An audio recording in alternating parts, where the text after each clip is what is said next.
கையை பிடித்து அவனை தூக்கினார். உடனே அவன் எழுந்திருந்தான். இயேசு அவன் கையை பிடித்து அவனை தூக்கினார். உடனே அவன் எழுந்தான். இன்னைக்கு நம்ம பார்க்கக்கூடிய காரியம், நம் தேவன் நம்மை தூக்கி விடுகிற தேவனா இருக்கிறார். அல்லேலூயா. நம் தேவன் தூக்கி விடுகிற தேவனா இருக்கிறார். அதாவது இப்போ சொன்னாங்கல்ல சாட்சி, இந்த கடையில வியாபாரம் நடக்குது, சீக்கிரம் திறந்தோடனே மனுஷன் என்ன செய்யணுமோ அவன் முயற்சியில செய்வான்.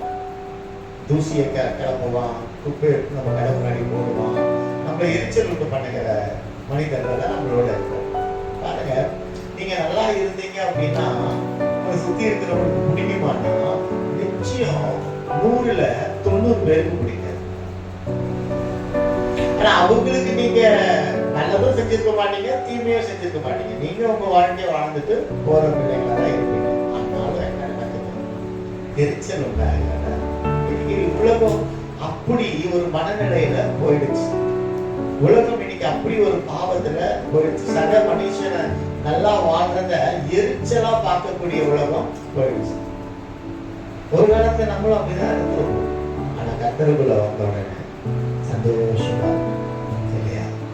ஒரு காலத்துல பக்கத்து வீட்டுல ஏதாவது ஒண்ணு வாங்கிட்டாங்கன்னா நம்ம பிள்ளைக்கோ ஒரு எண்ணம் இருக்கும், நம்மளும் அதை வாங்கணும், நம்மளும் அதை. அதுவே தவறான செயல். நமக்கு தேவையானதுதான் வாங்கணும், தேவையில்லாதத அது அவங்களுக்கு தேவை, அதை வாங்கிட்டாங்க. அவங்க வாங்கிட்டாங்களேங்கிறதுக்காக அதை வாங்கி நம்ம வீட்டுல வச்சிருக்கோம், யூஸ் பண்ணிருக்கவே மாட்டோம். நீங்க யூஸ் பண்ணாத, வாங்கி யூஸ் பண்ணாத பொருட்கள் வீட்டுல இருக்குதா? நீங்க வாங்கி யூஸ் பண்ணாத பொருட்கள் 10 வருஷமா இருக்குதா? 5 வருஷமா இருக்கா? 2 வருஷமா இருக்கா? அப்ப 1 வருஷமா நாச்சா இருக்கா அந்த பொருள்? 6 மாசம்? அப்பனா அந்த பொருள் உங்களுக்கு தேவையில்லைன்னு அர்த்தம். இன்னைக்கு போயிட்டு யாருக்குன்னா தேவையானவங்களுக்கு கொடுத்துடும். ஒரு பொருள் வாங்கி இப்படி சொல்லலாம், ஒரு புது ஷூ வாங்கிட்டீங்க வேணும்னு சொல்லிட்டு அதை இன்னும் போடாம ஒரு 6 மாசம் வச்சுட்டு இருப்பீங்க, புது செப்பல் வச்சுட்டு இருப்பீங்கன்னா அந்த செப்பல் உங்களுக்கு தேவையில்லைன்னு அர்த்தம். யாரோ போட்டதை பார்த்துட்டு வாங்கி வீட்டுல வச்சிருக்கிறீங்க. அப்படி ஏதாவது இருக்குன்னா முதல்ல எடுத்து போட்டு இல்லாதவங்களுக்கு கூட அது ஆசீர்வாதமாய் மாறட்டும். அல்லேலூயா, அல்லேலூயா. கர்த்தர் நல்ல. அப்ப தேவையில்லாதவைகளை நம்ம வாங்கக்கூடாது. அதுவே கீழே விழுந்துட்டு தான் சொல்லணும். அவங்க வாங்கிட்டாங்க, நான் வாங்கணும். அவங்க இப்படி இருந்தாங்க, நான் இப்படி இருக்கேன். இன்னும் சில குடும்பங்கள் இருக்கு, அவங்க டூருக்கு போயிட்டாங்க, நானும் டூருக்கு போகணும். அது தாழ்வு, அது தாழ்வு. கீழே விழுறாங்க. மற்றவங்களுக்காக வாழ்ற வாழ்க்கை நம்மளை கீழே தள்ளிடும், நமக்காக வாழ்ற வாழ்க்கை நம்மளை மேல உயர்த்தும். எனக்கு அதை புரிஞ்சுக்கிங்க. மற்றவங்களுக்காக வாழ்ற வாழ்க்கை கீழே தள்ளி விட்டு, அவங்க அதை வாங்கிட்டாங்க, நான் வாங்குவேன், நீ கீழே விழுந்துட்டு வருமா? உனக்கு தேவையில்லை, உனக்கு தேவையில்லை. நம்ம மற்றவங்களுக்காக வாழ்க்கை வாழும் பொழுது நம்ம கீழே விழுந்துடுவோம். நமக்காக வாழும் பொழுது கர்த்தர் நம்மளை கீழே விழாம பாதுகாத்துக்கொள்வார். அல்லேலூயா, அல்லேலூயா. அப்ப இந்த நாள்ல கூட அழகாய் வார்த்தை சொல்லுது, இயேசு அவன் கையை பிடித்து அவனை தூக்கினார். உடனே அவன் எழுந்தார். அவன் கையினாலே ஒருவனை தூக்க முடியும்.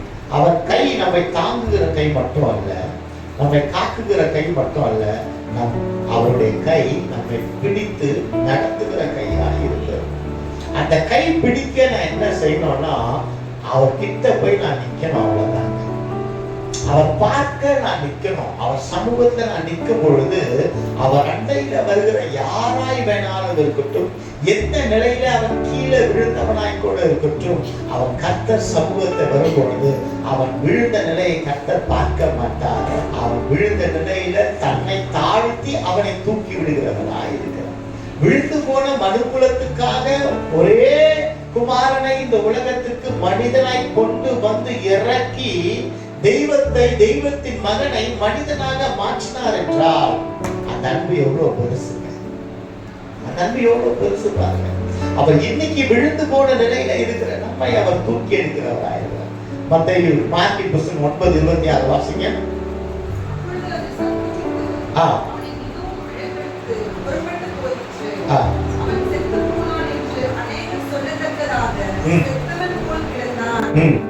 செத்தவன் போல் கிடந்தான். இந்த பகுதி மேல போய் பார்க்கும் பொழுது அநேக வருடங்கள் அந்த வாலிபன் சத்ருவினால் அலைக்கழிக்கப்பட்டவனா இருக்கலாம்.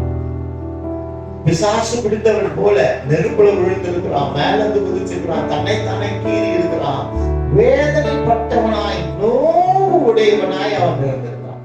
அவன் தகப்பனால அவனுக்கு சுகத்தை கொடுக்க முடியவில்லை. இன்னைக்கு நம்மளுடைய வாழ்க்கை விழுந்து கிடக்கிற வாழ்க்கையா இருக்கணும். தரித்திரத்துல, பாவத்துல, அக்கிரமத்துல விழுந்து கிடக்கிறவனாய் நாம இருப்போம்னா அப்ப என்ன அர்த்தம்னா நாம இருக்கிற இடத்துல அவன் இல்லைன்னு. இவ்வளவு நாள் அவன் விழுந்து கிடந்தான், அவனை எல்லாரும் வேடிக்கை பார்த்தாங்க. அவன் கீழே விழுந்து அலைக்கழிக்கப்பட்ட பொழுது எல்லாரும் வேடிக்கை பார்த்தாங்க. எல்லாரும் வேடிக்கை பார்க்கதான் செஞ்ச முடிஞ்சதை தவிர அவனுக்கு எதுவுமே செய்ய முடியாது. இன்னைக்கு நம்ம வாழ்க்கையை அநேகர் வேடிக்கை பார்த்து கொண்டிருக்கலாம். நம்மளுடைய அமல நிலை அநேகர் வேடிக்கை பார்த்து கொண்டிருக்கலாம். இவனா எப்படி முன்னுக்கு வருவான்னு சொல்லி நம்மளை ஏளனம் பண்ணி பார்த்து கொண்டிருக்கலாம். ஆனால் கர்த்தரோ அப்படி ஏளனமாய் பார்க்கப்படுகிறவர்களுக்கு முன்பாக நம்மளை தூக்கி எடுக்கிற தேவனா இருக்கிறார். நல்ல வாழ்க்கை வாழ்ந்துட்டீங்க, ஏதோ ஒரு சிறிய தவறுனால எல்லாவற்றையும் நீங்க இழந்து விழுந்து கிடக்குறீங்க. உங்கள் உற்றார் உறவினர்கள் உங்களை சூழ்ந்து நிற்கிறாங்க. தூக்கி எடுக்க மனசு இல்ல, விழுந்து கிடக்கட்டும். அவன் ஆடின ஆட்டத்துக்கு, அவள் ஆடின ஆட்டத்துக்கு இந்த தண்டனை அவளுக்கு தேவன் சொல்லி வேடிக்கை பார்த்து கொண்டிருக்கிற ஜனங்களுக்கு மத்தியில தவழ்ந்தோ உருண்டோ இயேசு இருக்கிற இடத்துல வந்துட்டதுனால அவங்களுக்கு நீங்க செத்தவன் போல இருப்பீங்க. ஆனா இயேசுவுக்கோ நீங்க உயிர் உள்ளவர்களாய், ஜீவன் உள்ளவர்களாய் கர்த்தர்களை மாற்றுகிறவராய் இருக்கிறார். கீழே விழுந்தவனை தூக்கிடுவோம். அடிபட்டு ஒருத்தன் கீழே விழுந்தான் வச்சுக்கீங்களேன், தூக்குவாங்களா தூக்க மாட்டாங்க. இன்னைக்கு மனிதாபிமானம் கொஞ்சம் இருக்குது. எல்லாரும் வந்து தூக்கம் வர மாட்டாங்க, யாரோ ஒரு சிலர் தான் தூக்கம் வரும், மற்றவெல்லாம் போயிட்டே இருக்கும். இன்னைக்கு உலகம் அப்படி போயிடுச்சு. உண்டு, தன் வேலை உண்டு, தன் சோறு உண்டு, உண்டு உண்டு உண்டு உண்டு உண்டு ஜீவனற்றவனாய் உறங்கி கொண்டிருக்கிறான். உலகம் போயிடுச்சு. ஆனா ஒரு சிலர் இருக்கிறாங்க, கீழே விழுந்த உடனே வந்து தூக்கி விடுவோம். சில பேர் இருக்கிறாங்க. ஆனா யாராவது மறித்தவங்க செத்து போனவங்க தூக்கி விட்டுருக்காங்க சொல்லுதா? தூக்க முடியாது, ஏன்னா அவன் மறிச்சுட்டான். ஆனால் இங்கே ஒருவர் இருக்கிறார், அவன் மறித்தவன் என்று தெரிந்த பொழுதும் தூக்கி விடுவான். செத்தவனை போல மறிச்சுட்டான்னு தெரிஞ்சு போச்சு. இன்னைக்கு உங்க வாழ்க்கை மறிச்சு போய் இருக்குதுன்னு நீங்க முடிவு பண்ணிட்டீங்க, உங்க உறவுகள் முடிவு பண்ணிடுச்சு. ஆனால் ஒருவர் அந்த இடத்துல இருக்கிறபடி அவன் செத்தவன் எங்க வந்து செத்துட்டான்? இவ்வளவு நாள் எங்கெங்கயோ இருந்தான். அங்கெல்லாம் இயேசு இல்ல. உலகத்துல இருந்திருப்பான், சொந்தக்காரங்க வீட்டுல இருந்திருப்பான், கல்யாணத்துல இருந்திருப்பான், சத்திரத்துல இருந்திருப்பான், சுடுகாட்டுல இருந்திருப்பான், எல்லா இடத்துலயும் இருந்திருப்பான். ஆனா அவனுக்கு ஜீவனுங்கிறதே இல்லாம இருந்தது. அலகழித்து கொண்டே தகப்பன் தண்ணி கொண்டே. ஆனா இதோ இந்த இடத்துல இயேசு வந்திருக்கிறார். அவன் வரும்போது கூட இயேசு வர வேண்டாம், அவர் வருகிறவராய் இருக்கிறார். அவர் வருகிறவராய் இருக்கிறார். அவர் வந்த உடனே அவர் பாதத்துல போய் விழுந்தாங்க.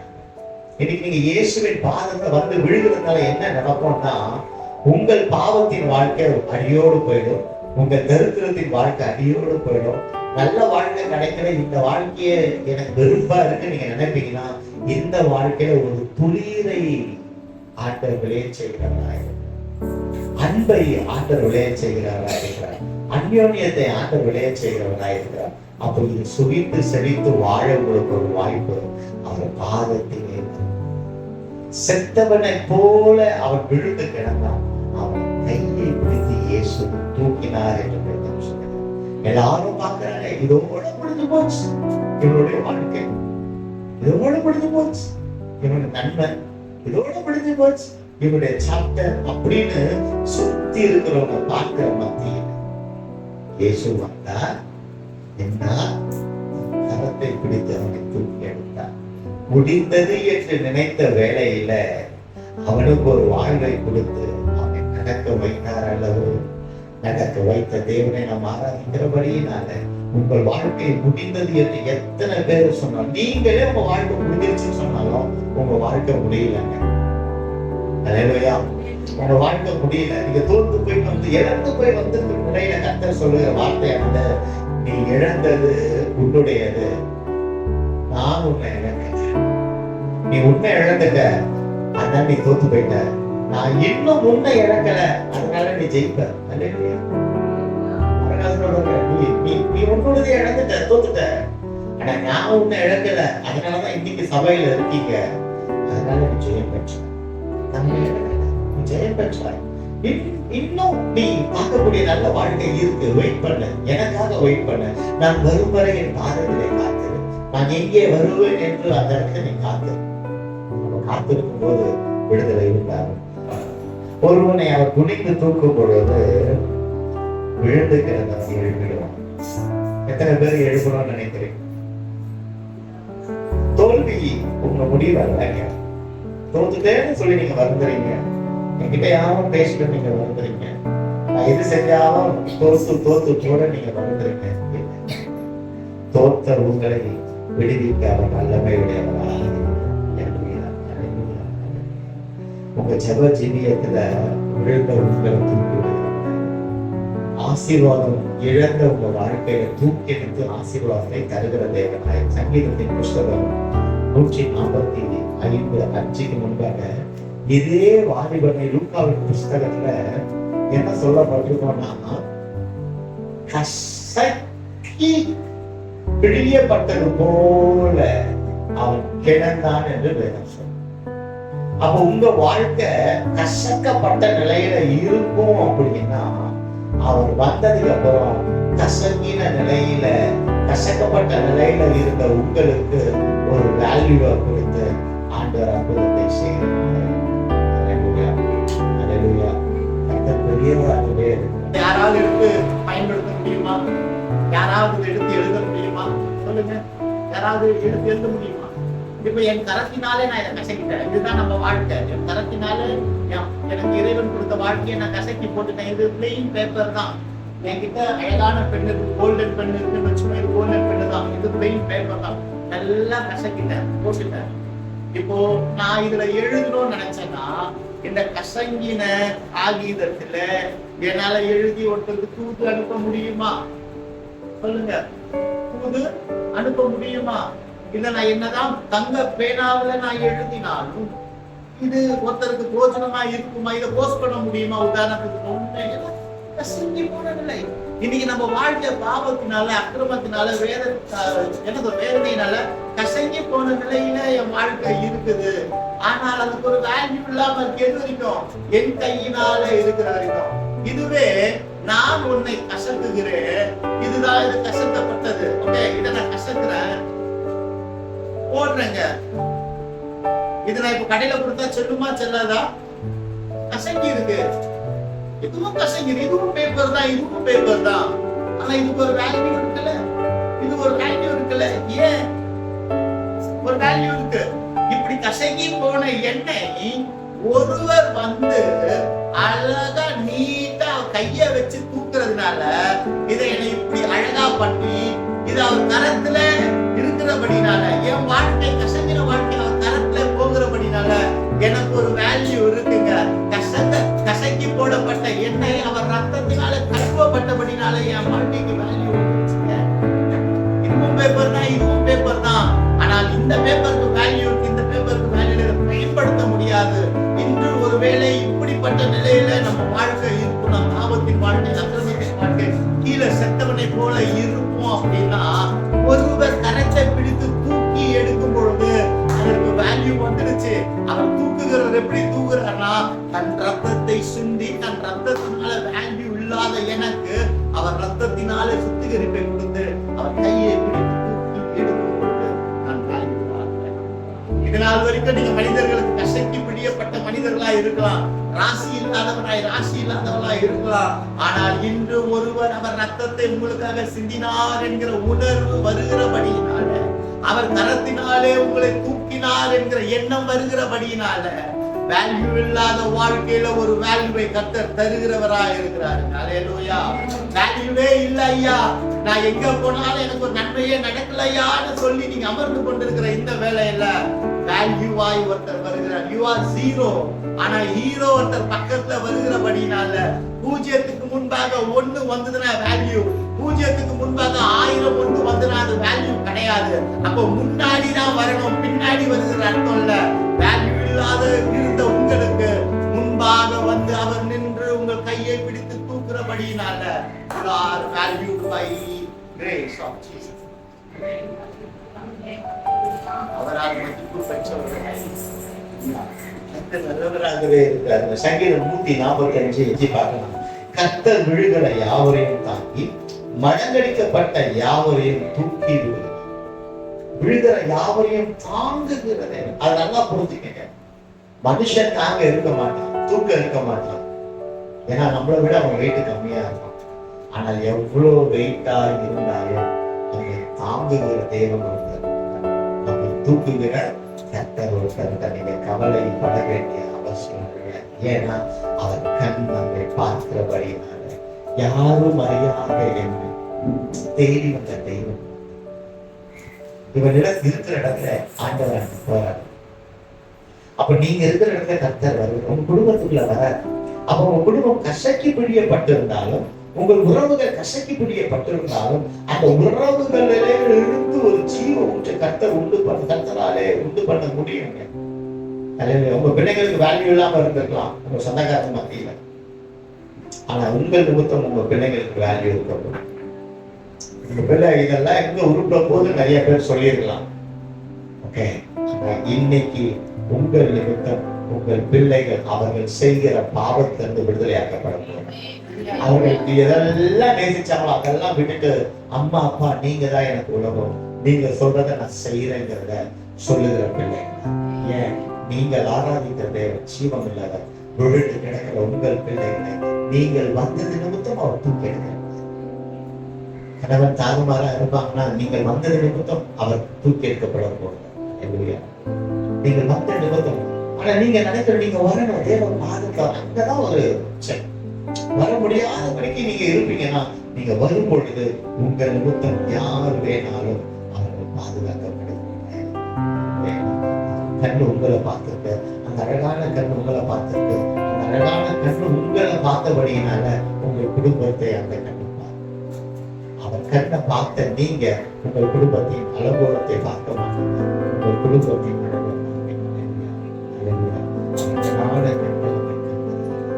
முடிஞ்சிருச்சு நீங்க நினைச்ச வாழ்க்கைய அவர் முடிக்கல, அவர் தருகிறதே.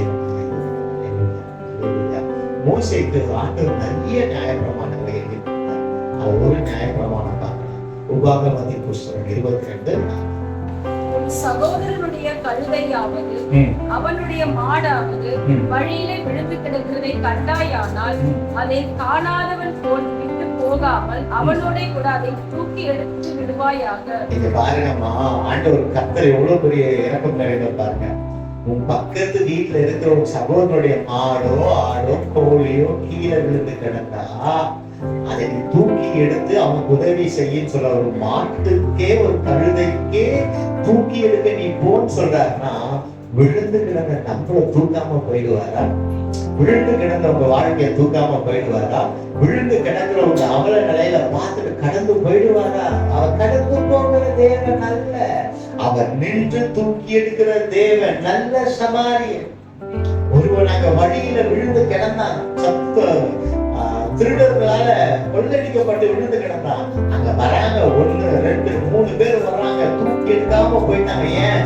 அவனை தொட்டால் அது பாவம், அவனை தொட்டால் அது சாபம், அவனை தொட்டால் அது தீட்டுன்னு சொல்லி அவனை கடந்து விட்டு போறாங்க. ஆனால் ஒருவன் வருகிறான், நல்ல சமாரியன். அவன் கையை பிடித்து தூக்கி எடுத்து சக்கரத்திலே சேர்த்து தன்னிடத்தில் உள்ளவைகளை அவனுக்கு கொடுத்து இன்னும் என்ன தேவையாகிறதோ நான் வரும்பொழுது தருகிறேன் என்று சொன்ன நல்ல சமாரியன். இன்னைக்கு நம்மளை சுத்தி இருக்கிறவன் கீழே விழுந்து கிடப்பா, பாவத்துல அக்கடத்தை சுத்தி விழுந்து கிடப்பா. அவன் மீது எரிச்சல் உள்ளவர்களாய் நம்ம இருப்போம்னா நல்ல சமாரியனா இருக்கவே முடியாது. நல்ல சமாரியன் என்கிறது எப்படிப்பட்ட இருதயமா இருக்கணும்னா தெய்வத்தினுடைய இருதயம் இருக்கிறவங்க தான் நல்ல சமாரியன். தெய்வத்தினுடைய இருதயம் எப்படியா இருக்குன்னா அன்பு நிறைந்த இருதயமா இருக்கும். அன்பு நிறைந்த இருதயம் தான் ஒருத்தர் உதவி செய்ய போகும். அன்பு நிறைந்த இருதயம் தான் ஒருத்தனுக்காக ஜெபிக்க போகும். அன்பு நிறைந்த இருதயம் தான் பிறருடைய துக்கத்தை தன்னுடைய துக்கமாய் பார்க்கும். அன்பு நிறைந்த இருதயமாய் நாம் இருதயம் மாற வேண்டும். அப்படி மாறும் பொழுதுதான் நல்ல சமாரியனாகிய இயேசு என் உள்ளத்திலே உங்கள் உள்ளத்திலே வந்து குடிக்கொள்ள முடியும். அன்பு எனக்கு இராவிட்டால் நான் கோடிகளை கொடுத்தாலும் அது போஜனமற்றது. அன்போடு கொடுக்கிறது என்னை வாழ வைக்கும். அந்த நல்ல சமாரியன் வந்து அவனை காப்பாற்றுறாராமா. மோசைக்கு கத்துறாரு பாருங்க, உன் பக்கத்து வீட்டுல ஆடாவது மாடாவது கழுதையாவது விழுந்து கிடந்தா அதை விழுந்து கிடக்குறதுல தூக்கி எடுத்து நீ ஓடி போய் நின்று உதவி செய்ய போ அப்படிங்கிற. அவர் தூக்கி எடுக்கிற தேவன்.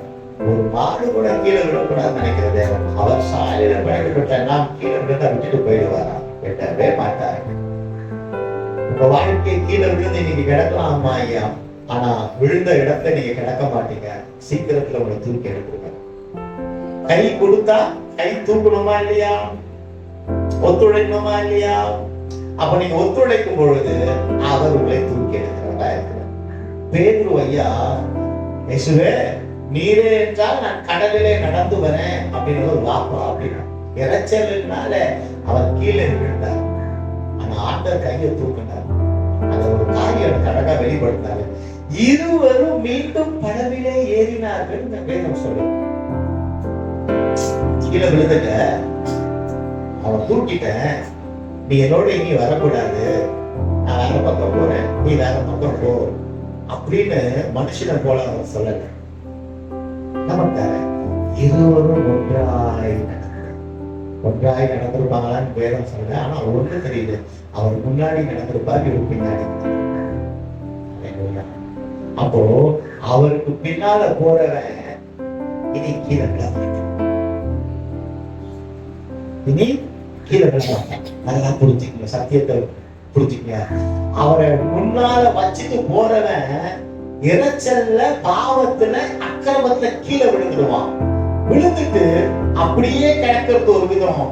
நான் விழுந்துட்டேன் என்ன தூக்குங்கன்னு சொல்றது இன்னொரு விதம். தூக்குங்கன்னு சொல்லிட்டா வாழ்வு கிடைச்சிடும். இனி தூக்கப்பட்டவன் எப்படி போவான்னா அவருக்கு முன்னாடி போக மாட்டான், அவருக்கு பின்னாடி போவான். அவருக்கு பின்னாடி அவர் அடிச்சுடுவில நடந்து போறவன் இனி கீழே விட முடியாதுங்க. ஏன்? பாதை கிளீன் பண்ணிட்டு போயிட்டே இருப்ப. முள்ளு அவர் கால குத்தம், உங்க கால குத்த. ஏன்? என் முன்னாடி போனவர் அதை மதிச்சாரு. எனக்கு விரோதமாய் வருகிற சாபம் என் வாழ்க்கையில் அவருக்கு முன்னாடி போறதுனால அவர் மிதிச்சிட்டாரு. அப்ப அந்த சாபம் அவர் ஏத்துக்கிட்டாரு. இயேசுவுக்கு முன்னாடி நம்ம போவோம்னா அந்த முள்ளு நம்ம காலில் குத்திடும். நம்ம வியாபாரத்துல இயேசு நம்ம பின்னாடி, இயேசு பின்னாடி நம்ம வியாபாரம், நம்ம வியாபாரம் நல்லா இருக்கும். இயேசுவுக்கு முன்பாக நாம் போய் ஏதாவது ஓடி ஓடி ஓடி சம்பாதிப்போம்னா அது முள்ளு குத்திக்கிட்டே தான் இருக்கும், பஞ்சர் ஆகிட்டே தான் இருக்கும். நம்ம வாழ்க்கை பஞ்சர் ஆகிட்டே இருக்குன்னா என்ன அர்த்தம்னா இயேசுவை நமக்கு பின்னாடி வச்சுட்டு நாம முன்னாடி போறோம். நம்ம வாழ்க்கை நல்லா இருக்கணும்னா அவரை முன்னாடி வச்சுட்டு நம்ம பின்னாடி போவோம், கீழே விழணும். முந்திரி கொட்டை மாதிரி முன்னாடி போனாலும் தூக்கி எடுக்க வராதுல்ல. இன்னைக்கு அந்த முன்னாடி போகக்கூடிய நிலையில விட்டுட்டு சிலுவை போகிறது பின்னோக்கி பின்னோக்கி இயேசுக்கு பின்பாக தோளத்தில் பின்னோக்கி பின்னோக்கி. அப்ப எந்த பாவமும் என்னை நெருங்காதபடிக்கு நான் வாழ வேண்டும் என்றால் எனக்கு முன்பாக சிலுவைக்கு பின்பாக நான் செல்வேன். சிலுவைக்கு முன்பாக நான் செல்வேன் என்றால் நான் கீழே விழுகிறதை சிந்திக்கிறேன். என் சுயம் என்னை சாகடித்து, என் சுயத்தை நான் சாகடித்து சிலுவைக்கு பின்பாக நான் போவேன் என்றால் நான் வாழ்கிறேன். அவன் கழுகு குட்டி கீழே விழுந்தாலும் எழு, அவன் உதவிக்கு போ அப்படிங்கிறார். நல்ல சமாரியனாய் நம்மை கர்த்தர் காண விரும்புகிறார். நீங்க நம்ம நல்ல சமாரியனா இருக்கிறோமா கெட்ட சமாரியனா இருக்கிறோமா ஏன் இருக்கு தான் எனக்கு சொல்லு. சிஸ்டர் பேசலாம், நல்லா இருக்கீங்களா? சரி சிஸ்டர், கர்த்தர் உங்களை ஆசீர்வதிப்பார். நல்ல சமாரியனாய் நம்ம அழகாய் பேசுவது சபத்துக்கே வர மாட்டேங்கிறார். இதெல்லாம் எங்க நல்லா இருக்க போகுது? கெட்ட சமாரியனாய் உள்ளம் இருக்குமே. நான் விழுந்துட்டேன். தூக்கி எடுக்க அவர் வந்தா மட்டும் தான் நான் திருப்பி எழுதணும். இன்னைக்கு அநேக வேலையில இறுதியை விழுந்து கிடக்குது. இன்னைக்கு கர்த்தர் தூக்கி விடுகிறார், தூக்கி விடுகிறார். செல்ஃப் பிரைட், செல்ஃப் பிட்டி நமக்கு. அதுல அநேகர் கீழே விழுந்துடுறாங்க, அநேகர் கீழே விழுந்துடுறாங்க. நியாயம் தீர்க்கணும் யார்? நியாயம் தீர்த்து பிறனை நியாயம் தீர்த்து நாம ஏன் கீழே விழணும்? நாம் விழாதபடிக்கு அவர் தரத்தை பற்றுவமையானால் நம்மை பின்பற்றுகிற வருகிறவர்களுக்கு இடர்கள் உண்டாக்காதபடிக்கு அவர் பார்வையில் வந்தால் வாழ்வு இருக்குங்க. அண்ணா வீட்டுல குழந்தை பாக்கியத்துக்காக அழுதான், தன் பிள்ளைக்காக அழுதான். ஆனா எங்க வரும்பொழுது அவருக்கு சமாதானம் கிடைச்சா தேவ சந்நிதியில வரும்பொழுது. அப்ப அவர் சமூகத்துல வருகிற பிள்ளைகளுக்கு சமாதானம் உண்டா. புலம்பல் 3ஆம் அதிகாரம் 49-50.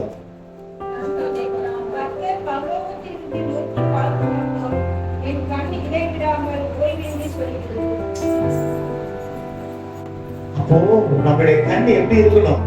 அவர் பார்க்கிற வரை அவர் பார்வையில பட்டுக்கிட்டே இருக்கும். நீங்க நின்றுட்டீங்களா? உங்களை மனுஷன் பார்க்கணுன்றதுக்காக, நீங்க அழகா போறத பார்க்கணுன்றதுக்காக நின்று இருக்கீங்களா? மனுஷன் நம்மளை பார்க்கணும், ஒரு சகாயம் கிடைக்கணும், அவன் பார்வையில பட்டாவது நான் உதவியை பெற்றுக் கொள்ளணும். அவர் கண் பார்க்கும் மட்டும் நாம் இருக்கும் பொழுது அவன் கண் நம்மை பார்க்கும். அல்லேலூயா. அவன் கண் பார்க்கிற கண். அல்லேலூயா, அல்லேலூயா. வாக்கிய புஸ்தகம் 5ஆவது அதிகாரம் 22.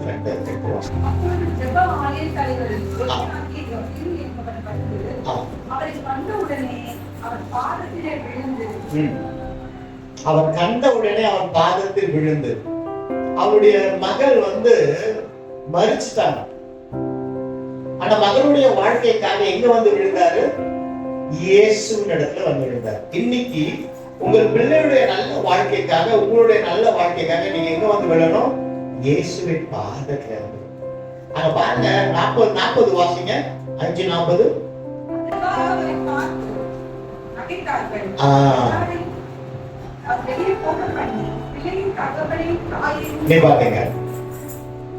இயேசுவின் இடத்துல வந்த உடனே இப்ப நீங்க புதுசா ஆண்டவர்கிட்ட வரீங்கன்னு வச்சுக்கீங்களேன், உங்களை சுத்தி இருக்கிறவங்க கேட்பாங்க, இங்க இல்லாததான் உங்களுக்கு அங்க கிடைக்க போகுது, எதுக்கு நீ அங்க போற?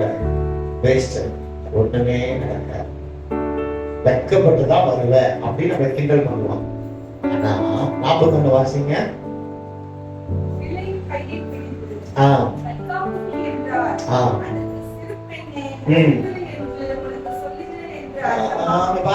கைய புடிச்சு எழும்பு அப்படின்னு சொன்ன உடனே அந்த பிள்ளை எழும்பிட்டாலாம்.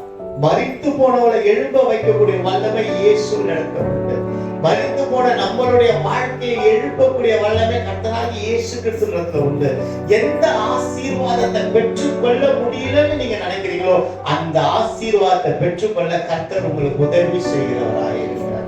இந்த ஜனத்துக்கு முன்பாக நான் மரித்து போய் கிடக்குது, என் குடும்பத்தினுடைய ஆசீர்வாதம் அடிச்சு போய் கிடக்குது, இது என் குடும்பம் முன்னுக்கே வராதுன்னு சொல்லி அவங்க சொல்றாங்க. அவங்க சொல்லட்டும், நீங்க சொல்லிடாதீங்க. அவங்க சொன்னா அவங்களுக்கு, நீங்க சொன்னா உங்களுக்கு. உங்க குடும்பம் மரிச்சு போச்சு, உங்க ஆசீர்வாதம் இல்லைன்னு நீங்க சொல்லிடாதீங்க. நீங்க சொல்லுங்க, நான் இயேசுவின் இடத்துல வந்திருக்கிறேன், என் குடும்பம் உயர்த்தப்படும், என் குடும்பம் தூக்கப்படும், என் குடும்பத்தின் சேமம் செழிப்பாகும் சொல்லிப்பாடும். அல்லேலூயா, அல்லேலூயா, அல்லேலூயா. கர்த்தர் நல்லவராகவே. சங்கீதக்காரன் பேர் சொல்ல 30:1, கர்த்தாவே என் சத்துருக்கள் என்னை மேற்கொண்டு மகிழ ஒடுத்தாமல் நீர் என்னை கை தூக்கி எடுத்தபடினால் நான் உம்மை போற்றுவேன். இந்த வசனம் உங்க வாழ்க்கையில நடக்க போகுது. சொல்லுங்க, கர்த்தாவே என் சத்துருக்கள் என்னை மேற்கொண்டு மகிழ விடாமல் நீர் என்னை கை தூக்கி எடுத்தபடியால் நான் உம்மை போற்றுவேன். நான் போற்றுவேன்பா. என் சொந்தக்காரங்க என்ன கேவலமா பேசியிருக்கிறாங்க, ஆனா நீங்க என்ன கை தூக்கி எடுத்தபடினால இனிய வாழ்நாள் முழுவதும் நான் உண்மை போற்றுவேன், வாழ்நாள் முழுவதும் உண்மை போற்றுவேன்.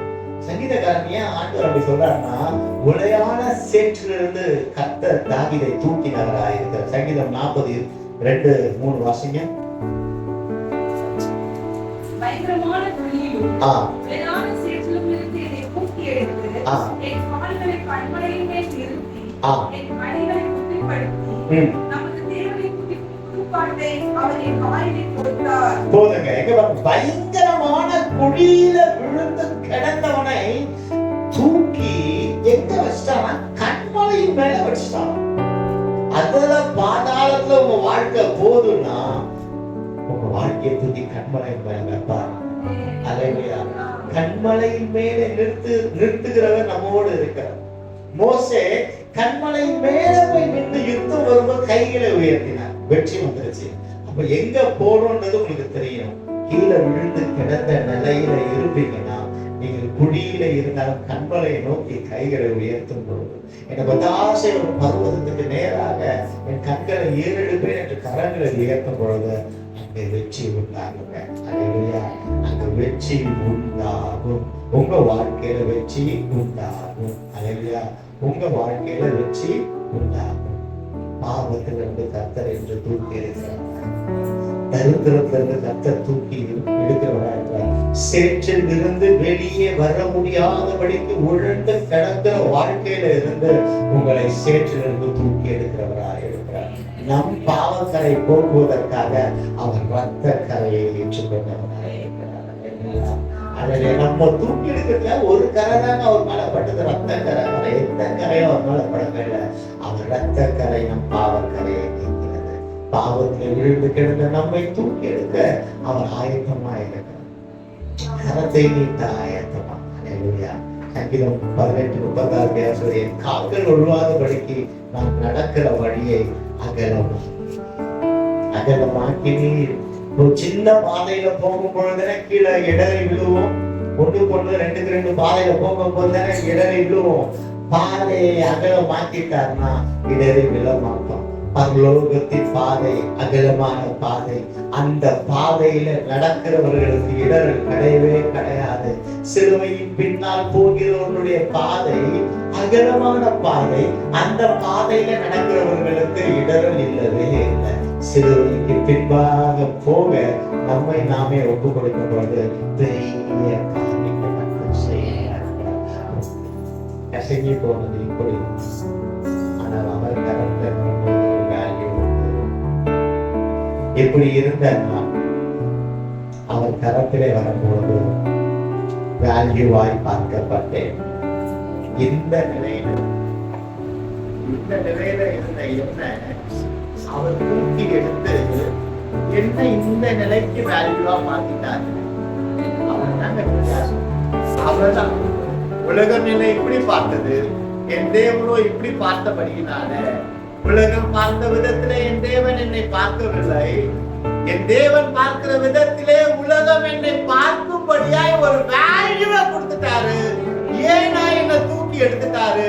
விழுந்து கிடந்த தேவ பிள்ளையே, உன்னை அவர் தூக்கி எடுத்தபடியினாலே வேல்யூ இல்லாத இருந்த உன் வாழ்க்கை வேல்யூவாய் மாறினபடியினாலே நீ கம்பீரத்தோடு நட.